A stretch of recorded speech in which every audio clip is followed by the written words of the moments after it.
అక్కడ ఉండే వేలాది మంది యువకులకు విశ్వాసాన్ని ఇస్తూ అక్కడ కోచింగ్ పరీక్షల్లో తమ తల్లిదండ్రులను విడిచిపెట్టి జిల్లాల్లోంచి ఊర్ల నుంచి వచ్చే పిల్లల్లో ఒక విశ్వాసాన్ని నింపడానికని వచ్చి మొదటి సంవత్సరంలోనే 2 లక్షల ఉద్యోగాలు ఇస్తామని చెప్పి నమ్మబలికి సరిగ్గా 9 నెలల కిందట ఒక డ్రామా చేసి ఆనాడు తెలంగాణలోని నిరుద్యోగ యువతను రెచ్చగొట్టి కేసీఆర్ ప్రభుత్వం 10 ఏళ్లలో ఉద్యోగాలు ఇయ్యలేదు అని దిక్కుమాలిన అబద్దాలు ప్రచారం చేసి ఆనాడు తెలంగాణలో యువత ఓట్లు వేయించుకొని గెలిచినారు. పత్రికల్లో ఫుల్ పేజీలు జాబ్ క్యాలెండర్లని అడ్వర్టైజ్మెంట్లు ఇచ్చినారు. అక్రమ సంపాదనతో ఫలానా రోజు ఫలానా పరీక్ష అని ఊదరగొట్టే ప్రకటనలు ఆ రోజు ప్రతి పత్రికలో పుంకాలుగా గుప్పించినారు. ఒక్కసారి కాదు 10 సార్లు ఇచ్చినారు. ఇవాళ నేను అడుగుతున్నా mister Rahul Gandhi, where are the 2 lakh jobs you promised? నువ్వు ప్రామిస్ చేసిన 2 లక్షల ఉద్యోగాలు ఎక్కడ పోయినాయి? రాహుల్ గాంధీ గారు, క్యాలెండర్ లో తారీఖులు మారుతున్నాయి. 8 నెలలు నిండా వస్తా ఉంది. నువ్వు చెప్పినావు మొదటి సంవత్సరంలోనే 2 లక్షల ఉద్యోగాలు అన్నావు.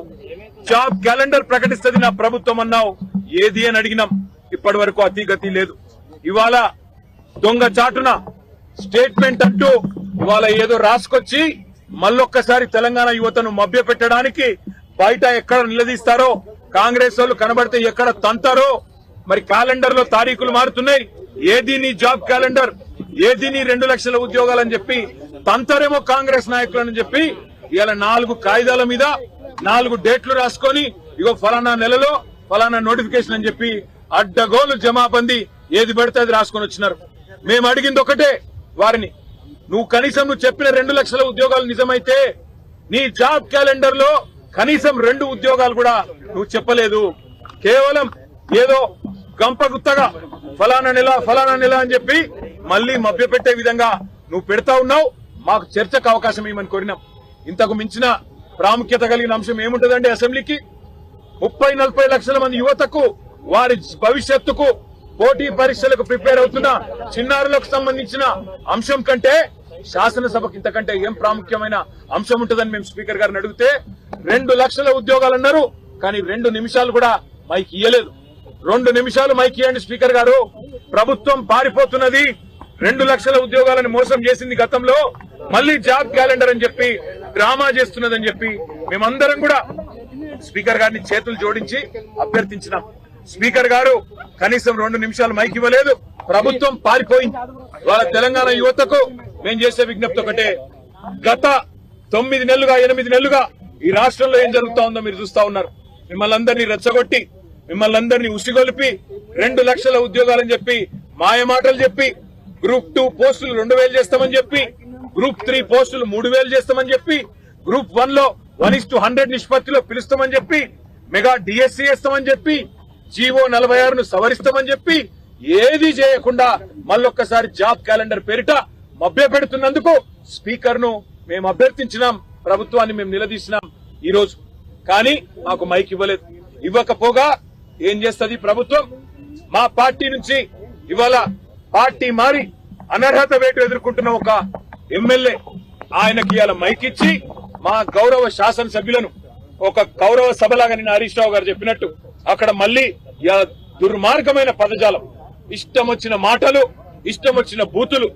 నేను ఆయన మాట్లాడిన మాటలు నా నోటితో నేను చెప్పలేను.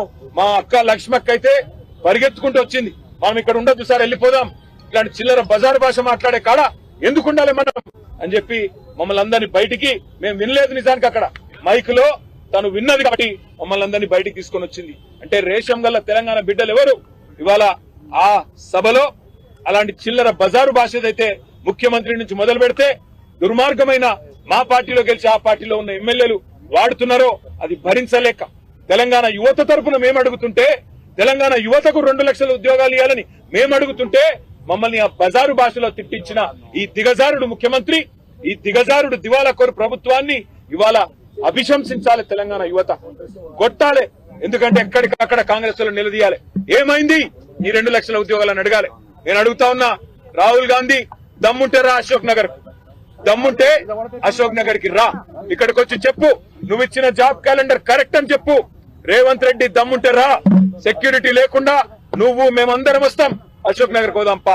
అక్కడికి వచ్చి ఒక్క పిల్లగాంతో చెప్పి, ఒక్క తమ్ముడితో, ఒక్క చెల్లెతో చెప్పి ఈ 8 నెలల్లో నీ కాంగ్రెస్ ప్రభుత్వం ఒక్క ఉద్యోగం ఇచ్చిందని చెప్పి వాళ్ళతో చెప్పి మేమందరం రాజీనామా చేసి అక్కడనే పెట్టి పోతాం. వాస్తవం ఏంది?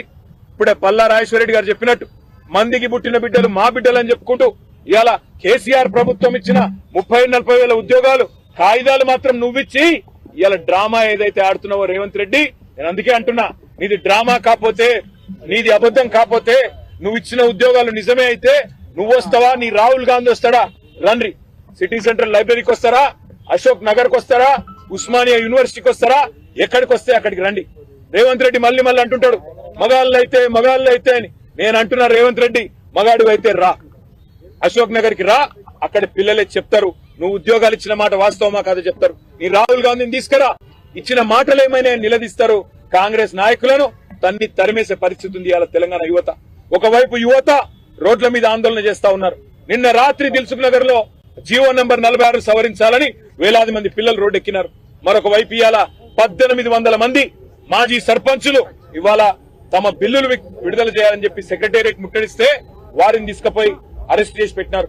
మా నాయకులు హరీష్ రావు గారు, వారి నేతృత్వంలో మా కొంతమంది శాసనసభ్యులు వారంతా అక్కడికి పోయినారు. నేను ఇవాళ ఈ ప్రభుత్వాన్ని డిమాండ్ చేసేది ఒకటే, మభ్యపెట్టి ఎక్కువ కాలం మీరు నడపలేరు. మార్పు అని ఎక్కువ రోజులు ఏమార్చలేరు. తప్పకుండా ప్రజలు తిరగబడే రోజు వస్తుంది. ముఖ్యంగా మీరు ఎవరితోనైతే గోక్కోకూడదో వాళ్ళతో గోక్కుంటున్నారు తెలంగాణ యువతతో.